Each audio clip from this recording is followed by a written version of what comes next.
हमारे आज के कार्यक्रम के मुख्य वक्ता मौलाना सैयद कल्बे राशिद रिजवी जी, जो कि जाने माने इस्लामिक स्कॉलर हैं, उनका भी स्वागत सम्मान भारतीय छात्र संसद के मंच से। इज्जतों की दुनिया के चांद सितारे जो इस वक्त स्टेज पे बैठे हैं, उनमें से मैं अगर किसी का नाम ना भी लूं तो उनकी शख्सियत पे कोई असर नहीं पड़ेगा।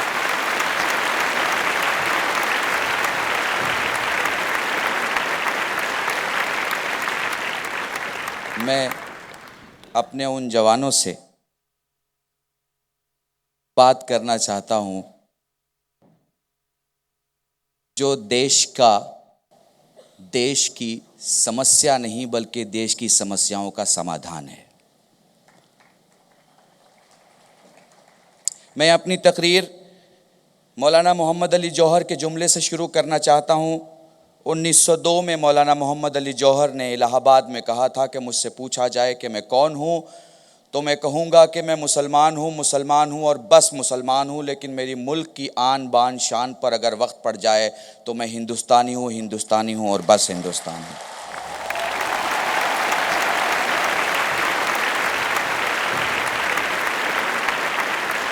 हाँ, मैं कल्बे रुशैद फ़ख्र से कहता हूँ कि मैं मुसलमान हूँ और बस मुसलमान हूँ, लेकिन मेरी इस भारत माँ की जान आन बान शान पर अगर समय पड़ जाए तो मैं बस हिंदुस्तानी हूँ और हिंदुस्तानी हूँ। कोई ज़रूरत नहीं हमें AK-47 बनाने की, कोई ज़रूरत नहीं हमें बम और मानव बम बनाने की, कोई ज़रूरत नहीं हमें नए नए हथियार बनाने की, क्योंकि हमारे मुल्क में आबादी इतनी है कि अगर हम एक एक चुल्लू पानी भी दुश्मन पे फेंक दें तो मुल्क डूब जाए।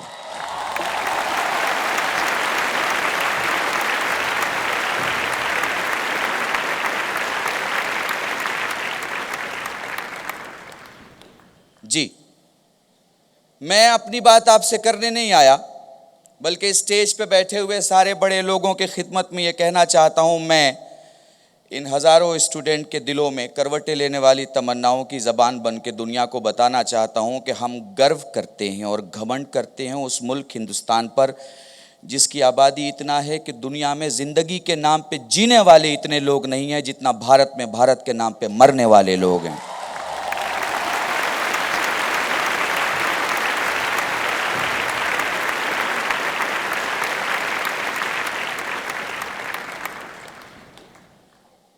तुम्हारे जज्बे पे सलाम, ये मुल्क तुमसे बहुत कुछ चाहता है, बहुत कुछ चाहता है।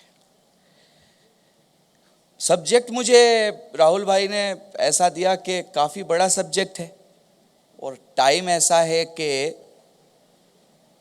या तो मैं सब्जेक्ट की बात कर लूं और या फिर मैं उसके सॉल्यूशन की बात कर लूं, पर मुझे पता है कि हिंदुस्तान में कुछ बातें इशारों में भी हो जाती हैं।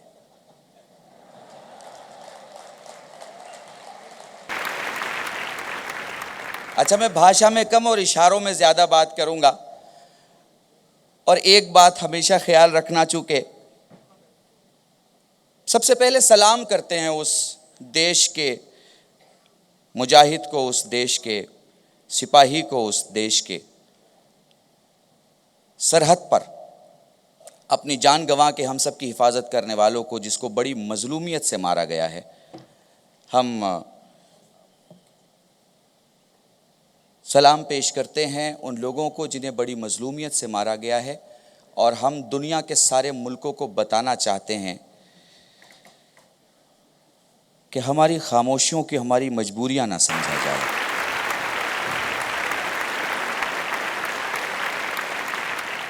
क्योंकि अगर भारत की अखलाक की वजह से हम किसी को कांधे पे बिठाना जानते हैं तो भारत की मर्दानगी को सामने रख के उसे दफनाना भी जानते हैं।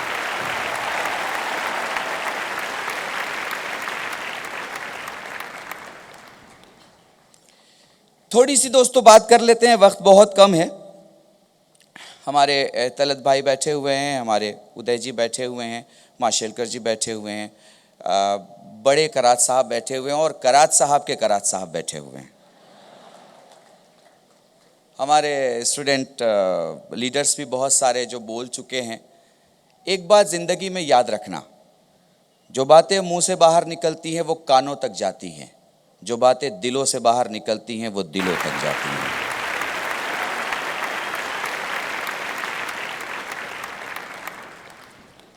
सवाल यह है कि इस मुल्क में हम पहले मुल्क की बात कर लें फिर मुल्क की प्रॉब्लम की बात करें, तो दुनिया का हर मुल्क दो ही चीज़ से चल सकता है, या मोबोक्रेसी से या डेमोक्रेसी से।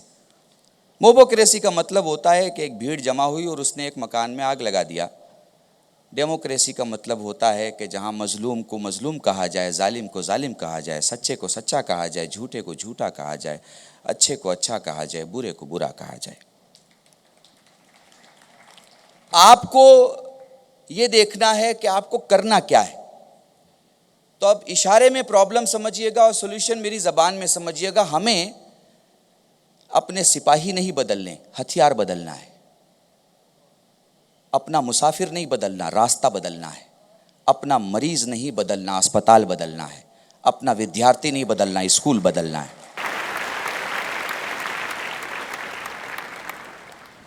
मैं समझता हूं अगर कोई कम टाइम में नहीं बोल पाएगा तो वो 45 मिनट में भी नहीं बोल सकता। हमारे देश की जो सारी प्रॉब्लम है मैंने आपके सामने रख दी। हमें मुसाफिर नहीं बदलना, रास्ता बदलना है। हमें विद्यार्थी नहीं बदलना, स्कूल बदलना है। हमें मुजाहिद नहीं बदलना, हथियार बदलना है। हमें संसद और सांसद नहीं बदलना, नीयत बदलना है।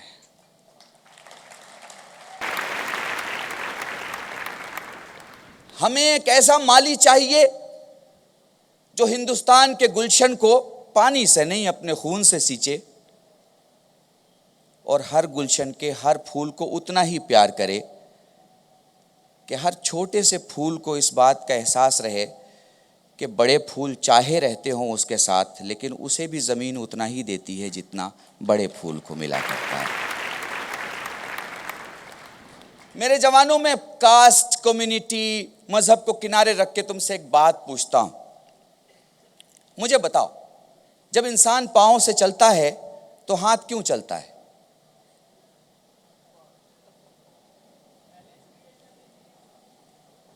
बहुत प्यारी बात कही मेरे इस सुनने वाले भाई ने, और मेरे ख्याल से यही आज का सबसे बड़ा मैसेज है जो मैं आपको देना चाहता हूं। हमारे हिंदू भाइयों में इज्जतें पांव छू के दी जाती हैं, मुसलमानों में दुआएं हाथ से की जाती हैं। बहुत गौर से मेरी बात सुनना। जब इंसान मंजिल पे पहुंचता है तो मंजिल पे वो पांव से पहुंचता है, लेकिन साथ साथ हाथ भी चलता रहता है। पढ़े लिखे लोग जानते हैं कि अगर हाथ चलना बंद कर दे तो चलने वाले की दिशा बदल जाए। इस मुल्क में हिंदू पांव की मिसाल है, मुसलमान हाथ की मिसाल है। मैं मानता हूं कि मुल्क की कामयाबी में शायद मुसलमानों का उतना हाथ नहीं है जितना हमारे हिंदू भाइयों का है, लेकिन याद रखिएगा, दोनों का चलने से सिर्फ एक चीज नहीं, भारत की दशा भी सुधरती है और दिशा भी सुधरती है।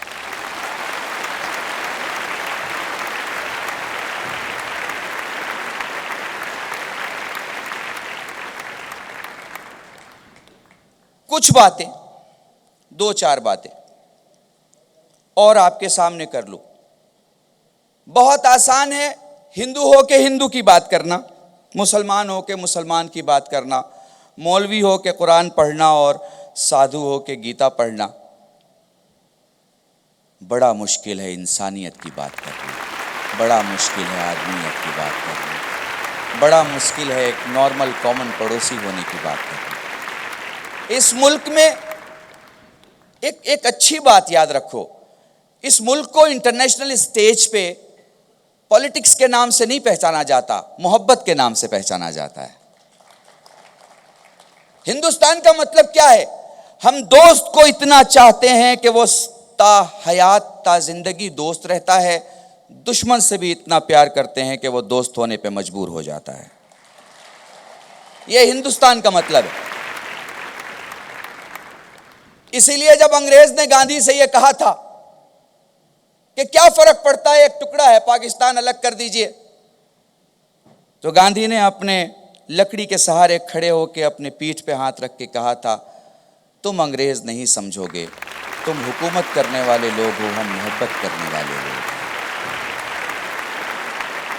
अगर मैं पाकिस्तान को अलग कर भी दूं तो मैं भारत के उन 6,50,000 गांव के रास्तों का क्या करूं जो मंदिर से शुरू होते हैं, मस्जिद पे खत्म होते हैं, मस्जिद से शुरू होते हैं, मंदिर पे खत्म होते हैं।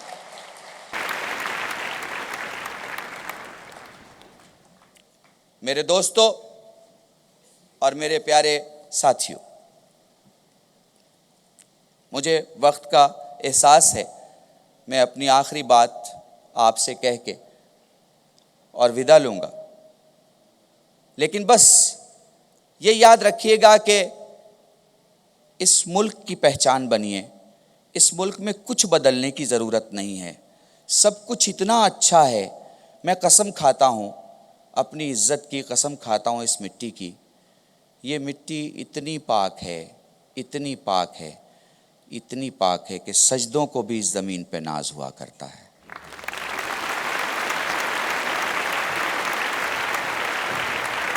ज़रा मिट्टी से जुड़ के देखिए।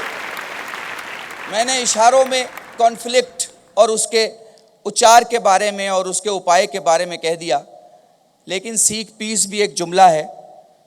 तो आखिर में ये कह के जा रहा हूँ, आपको पीस नहीं मिल सकता जब तक के जस्टिस ना हो। जस्टिस नहीं मिल सकती जब तक के विजडम ना हो। विजडम नहीं मिल सकता जब तक के ह्यूमैनिटी ना हो। ह्यूमैनिटी नहीं मिल सकती जब तक के चैरिटी ना हो। चैरिटी नहीं मिल सकती जब तक के प्यार ना हो। लव, मेरे ख्याल से जवानों से ज़्यादा कौन जानता है लव के बारे में। LOVE, lips of sorrow, ocean of tears, valley of death, end of life.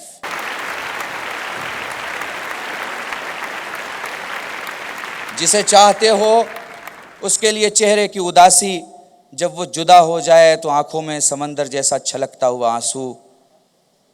अगर वो कहे तो पहाड़ी की घाटी में मौत, और अगर वो कहे तो ज़िंदगी का खात्मा उसके लिए कबूल। ये चार चीज़ें और चार जज्बे जब हम इंसानों के दिल में होते हैं तो दो दिल एक हो जाते हैं। बस आखिरी जुमला कह रहा हूँ, जब हम किसी से प्यार करते हैं तो दो दिल एक हो जाते हैं। बंदा बंदे को चाहता है तो दो एक होता है, बंदा खुदा को चाहता है तो सारी दुनिया एक हो जाती है।